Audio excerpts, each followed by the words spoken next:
राधे राधे। आज हम बात करेंगे बृहस्पति देव के बारे में। ये बात करना बनता है इनके बारे में। बहुत ही अच्छे ग्रह माने गए हैं ये, भाग्यश है ये और अध्यात्म के कारक ग्रह हैं ये। ठीक है, भाग्य जो है ना, बोलते हैं भाग्यशाली है, फलाना व्यक्ति भाग्यशाली है, ठिकाना व्यक्ति भाग्यशाली है, इसके पास कितना भाग्य है, इसका भाग्य कितना साथ देगा। ठीक है, आध्यात्मिक कितना है ये व्यक्ति। तो वो जो चीज़ें हैं वो बृहस्पति से देखी जाएंगी। राइट। तो बात यह है, काल पुरुष की कुंडली में भाग्यश बनते हैं बृहस्पति, इसलिए इनको मतलब बोला जाता है परमानेंटली कि बृहस्पति भाग्य के कारक हैं और बड़े ही शुभ प्लेनेट हैं, क्योंकि इनकी दृष्टियां बड़ी अति शुभ हैं। जिन हाउस को देखते हैं उन हाउस में कुछ ना कुछ शुभता जरूर देते हैं वो।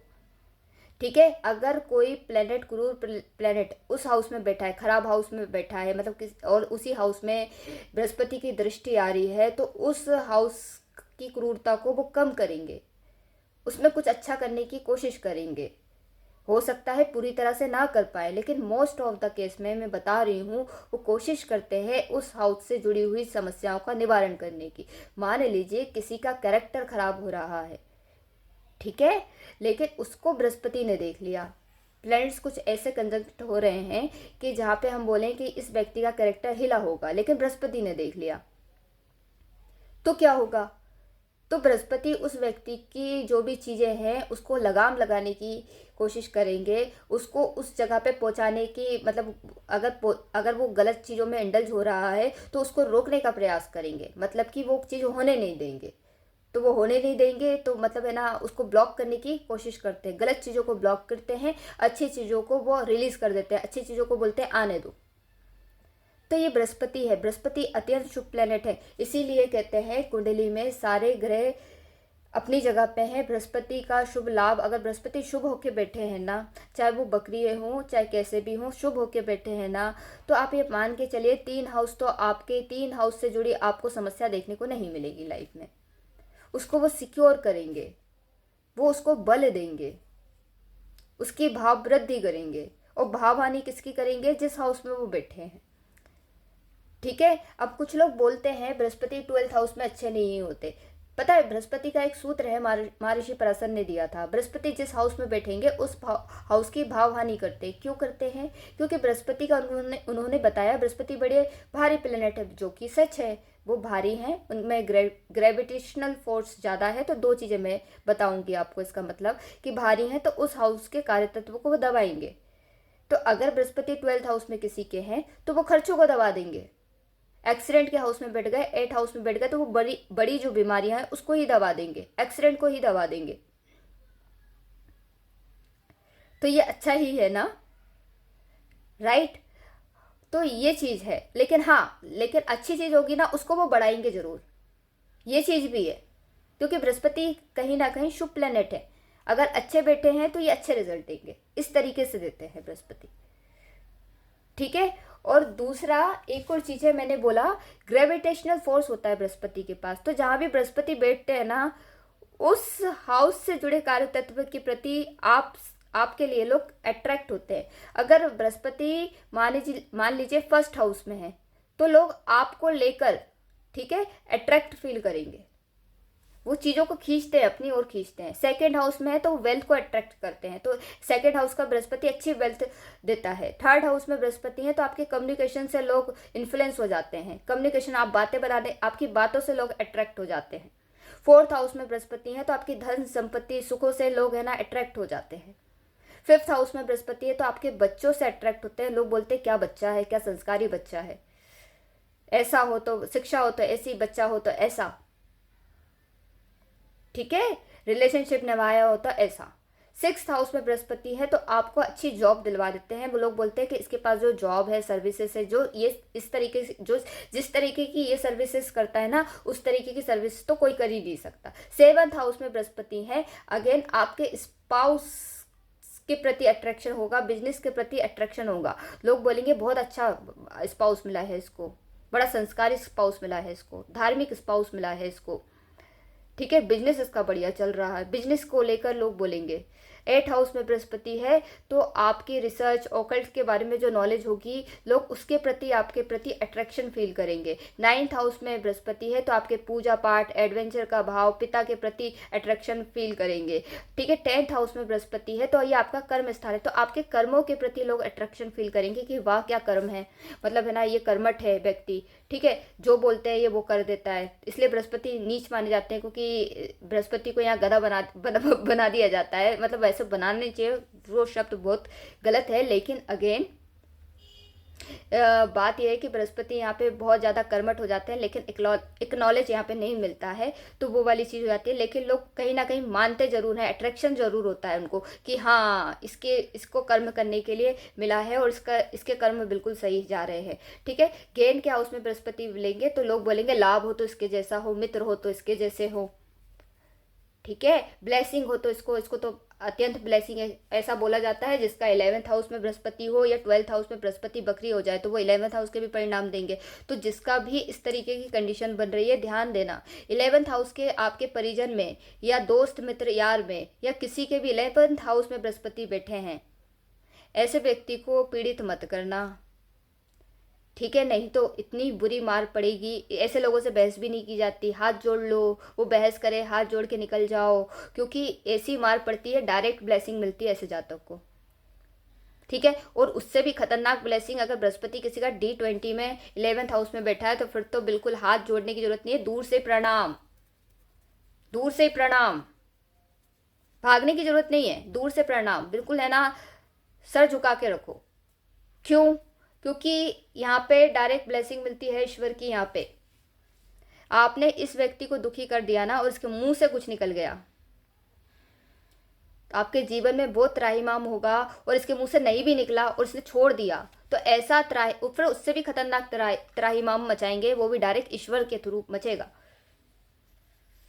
ठीक है, तो उससे बचना है। 12th हाउस में बृहस्पति होगा ना तो लोग आपके फॉरेन से कनेक्शन होंगे, आध्यात्मिकता होगी, जो नॉलेज स्पिरिचुअल नॉलेज होगा उसके प्रति अट्रैक्ट होना शुरू कर देंगे। ठीक है, और जब भी बृहस्पति बकरी होते हैं तो जिस हाउस में बैठते हैं उस हाउस का तो परिणाम देते हैं सारे बकरी प्लेनेट, चाहे वो बुध हो या फिर शनि हो, जिस हाउस में बैठते हैं उस हाउस का तो परिणाम देते हैं, उसके पीछे वाले हाउस का भी पूरा परिणाम वो देते हैं, वो देंगे, क्योंकि वो बिहेव भी वैसा करते हैं कि हम उस हाउस में बैठे हैं। ठीक है, तो अगर किसी का 1st हाउस में बृहस्पति बैठा है और बकरी होके बैठा है तो वो 12th हाउस के रिजल्ट भी देगा। किसी का 2nd हाउस में बृहस्पति बैठे हैं तो 2nd हाउस के तो वो देंगे ही, लेकिन वो 1st हाउस के भी रिजल्ट देंगे। राइट, और बृहस्पति यस भाव हानि करते हैं, जब बहुत ताकतवर हो जाते हैं, बलशाली हो जाते हैं तो वो भाव हानि करते हैं। लेकिन भाव हानि कैसे करेंगे? अगर कुछ खराब चीजें हैं उसको दबा देते हैं, इसलिए उन्हें शुभ प्लेनेट कहा गया है। उस में भी हो सकता है अगर वो खराब होके बैठे तो वो अच्छी चीजों को भी दबा देंगे। ठीक है, तो बृहस्पति का अच्छा होना उत्तम है और खराब होना तो बहुत ही बुरा है। भगवान ना करे किसी का बृहस्पति खराब हो, क्योंकि उस 3 आपके मतलब है ना, आप ये मान लीजिए फिर आपका भाग्य बिल्कुल सो जाता है, क्योंकि अगर बृहस्पति अगर आपके साथ है ना तो आपकी आधा जीवन बहुत अच्छे से निकल जाएगा। ठीक है, कमजोर बृहस्पति चल जाएगा लेकिन खराब बृहस्पति नहीं चलेगा। ठीक है, और बृहस्पति कैसे खराब होते हैं? बृहस्पति खराब होते हैं अनएथिकल चीज़ों से। आप गलत काम करते हो, ठीक है, तामसिक सेवन करते हो, तामसिक आहार खाते हो, तामसिक खान पान पीना खाना करते हो, ठीक है, गलत आचरण करते हो, ठीक है, अपनी पत्नी के अलावा किसी और के साथ संबंध बिठाते हो, बृहस्पति खराब होंगे। क्योंकि बृहस्पति के साथ ये केस सुना होगा आपने चंद्रमा का, तो सबसे पहले बृहस्पति ही खराब होते हैं इसमें। शनि बृहस्पति ये तो बहुत ज़्यादा बिगड़ जाते हैं प्लेनेट आपके, इसमें व्यवाचार नहीं करना है आपको, यहाँ पे बृहस्पति खराब हो जाते हैं। ठीक है, क्योंकि बृहस्पति को वेल्थ का कारक माना गया है। बहुत से लोग सोचते हैं धन का, धन नहीं, एक्चुअली वेल्थ बहुत तरह की होती है। ठीक है, ज्ञान भी एक वेल्थ का स्वरूप है जो धन से बड़ा है, क्योंकि धन नष्ट हो सकता है लेकिन ज्ञान नहीं। ठीक है, तो जो मतलब बोलते हैं वेल्थ अगर सबसे बड़ी किस उसमें होगी फॉर्म में, तो वो ज्ञान के फॉर्म में होगी। तो बृहस्पति ज्ञान को बढ़ाते हैं। जैसे जैसे आपकी उम्र बढ़ेगी ना, वैसे वैसे बृहस्पति की पावर बढ़ती है और वैसे वैसे वो आपको ज्ञान देते हैं। ऐसे ज्ञान एक दिन में थोड़ी ना आता है कि आप पैदा हुए और आपको ज्ञान हो गया, ऐसे नहीं होता। उम्र के साथ आपको नॉलेज मिलता है, एक्सपीरियंस मिलता है, और बृहस्पति उसी को दिखाते हैं, ज्ञान जो आपने अर्जित किया है, जो आपके पास है, जो एक्चुअल ज्ञान है। फिर तो वो 12th हाउस वाला हो जाएगा कि आप परम आनंद में खो गए हो, तो वो आपको परम सुख मिल गया है, परम ईश्वर मिल गए हैं, परम ब्रह्म मिल गए हैं, तो वो उसके नॉलेज को भी बृहस्पति ही दिखाते हैं। तो जो लोग बोलते हैं केतु मोक्ष के कारक है, बिल्कुल हैं, लेकिन केतु एक्चुअली संन्यास देते हैं। संन्यास जो कर्म योग, ज्ञान योग, भक्ति योग में रह के जो मोक्ष दिलवाएगा, जो भागवत गीता में लिखा है, वो बृहस्पति दिलवाते हैं।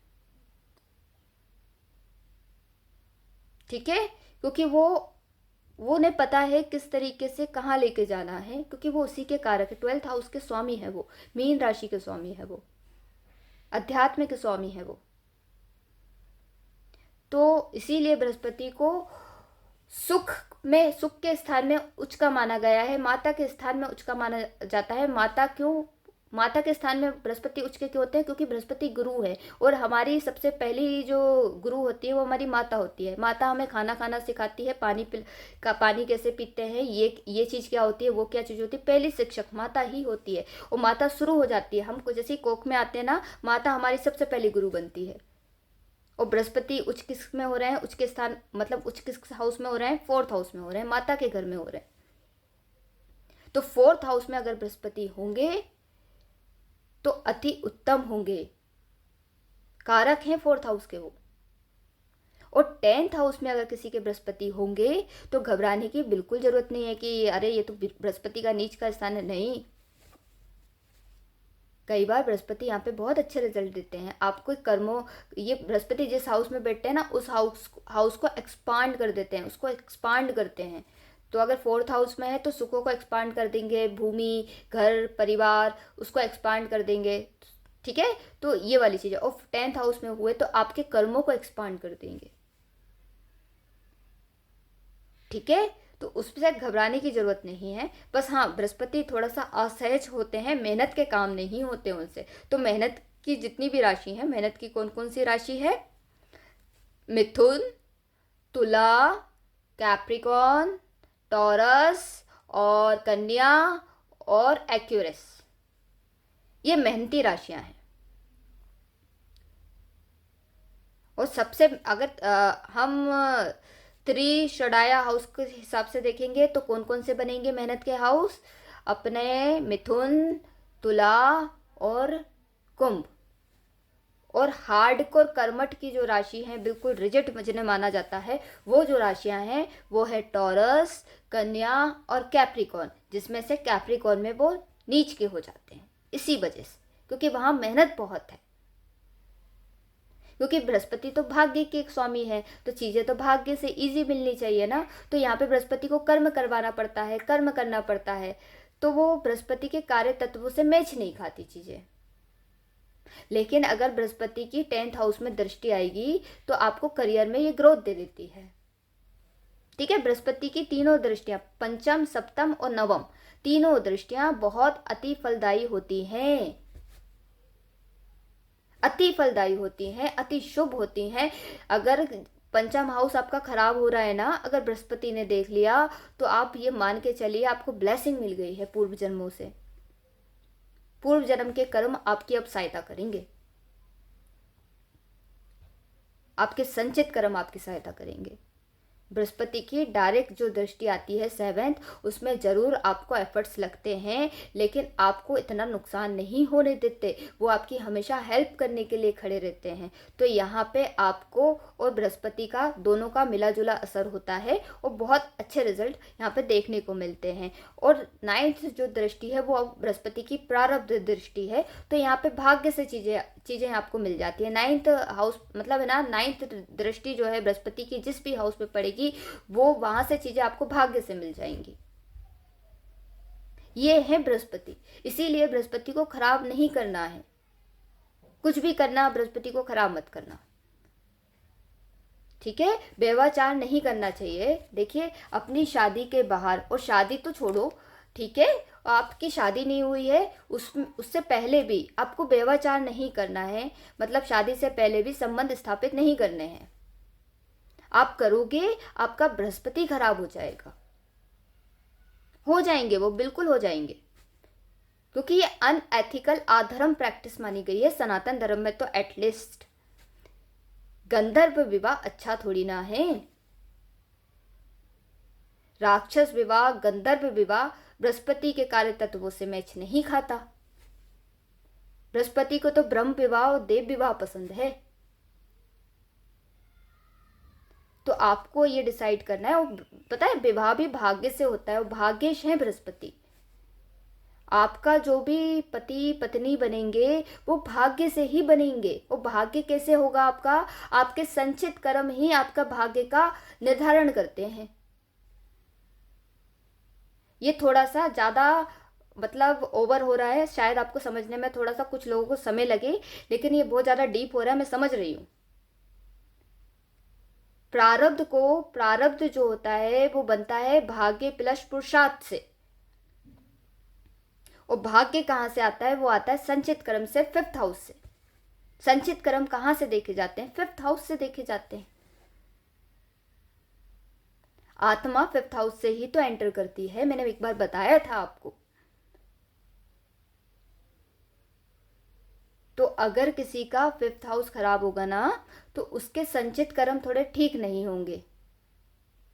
अगर 5th हाउस मजबूत हो रहा है, स्ट्रांग हो रहा है, भले क्रूर ग्रह बैठे हों लेकिन अच्छे होके बैठे हैं, शुभ होके बैठे हैं, वो बोल रहे हैं कि नहीं हम तो अच्छा रिजल्ट देंगे, तो आपको आपके संचित कर्म अच्छे हैं, या बृहस्पति ने देख लिया तो आपके संचित कर्म अच्छे हैं।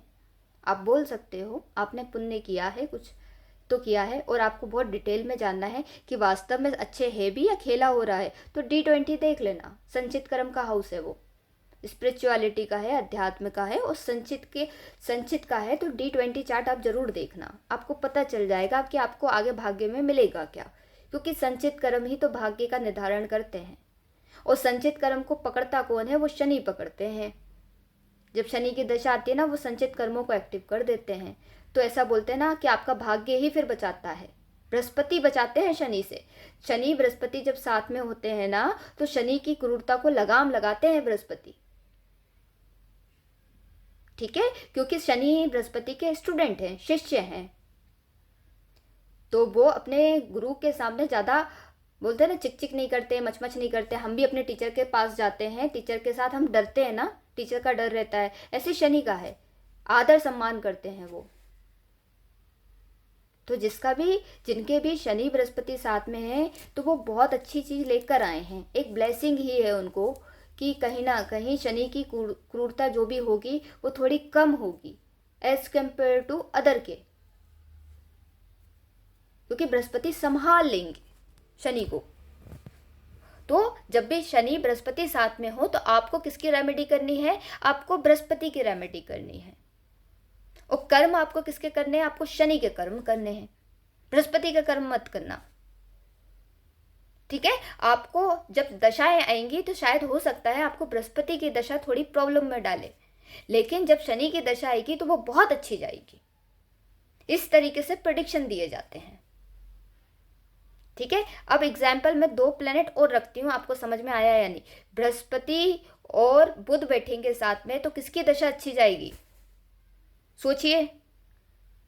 यहां पर लग्न देखना आपका किसका है। अगर लग्न बुध के मित्रों का है, तो यहाँ पे जो दशा जाएगी अच्छी, वो बृहस्पति की अच्छी जाएगी। और अगर ये बृहस्पति के मित्रों का लग्न है, तो बुध की दशा अच्छी जाएगी, अगर ये दोनों साथ में बैठे हैं तो, ठीक है, ऐसा है। और अगर बृहस्पति और राहु साथ में बैठे हैं, तो राहु की दशा अच्छी जाएगी, बृहस्पति की दशा थोड़ी खराब हो सकती है।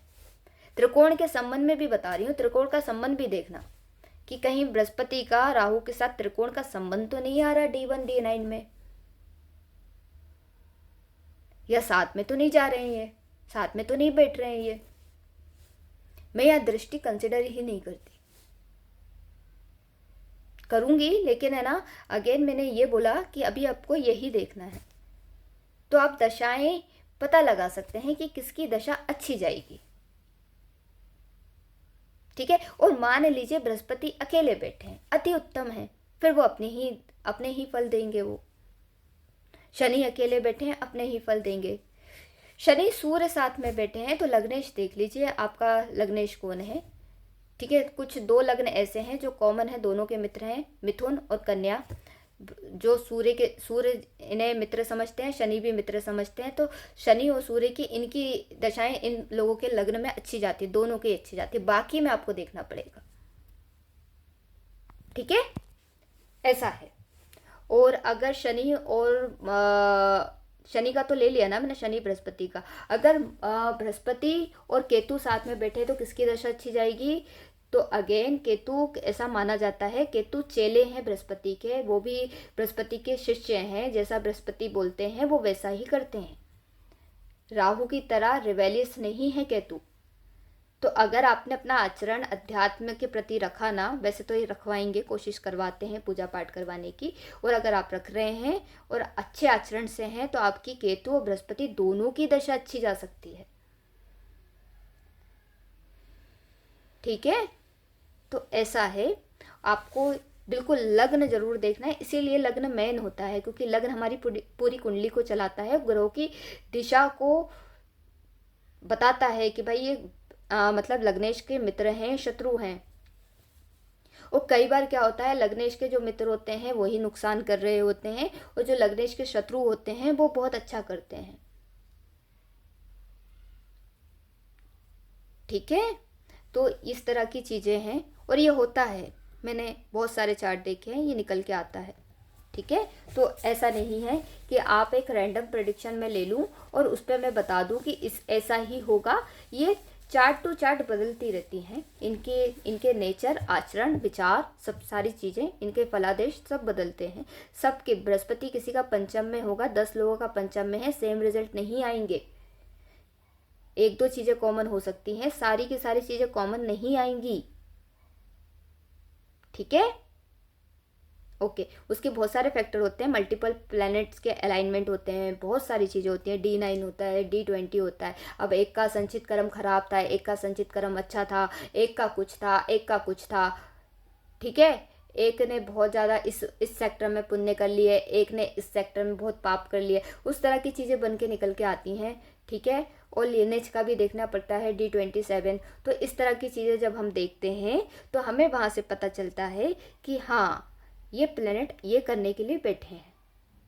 तो आप बिल्कुल सटीक इन्फॉर्मेशन निकाल के दे दोगे। ये मैं प्रैक्टिकल बेस पे बता रही हूँ, ठीक है। देवज्ञ विधि जो मैं करती हूँ वो तो मैं इतना कैलकुलेशन करती नहीं हूँ, ठीक है। इतना मैं कैलकुलेशन नहीं करती, ऑटोमेटिक मेरे को प्लेनेट यहीं पे D1 में ही या D9 में ही बता देते हैं कि हम ऐसे बैठे हुए हैं, आप देख लो,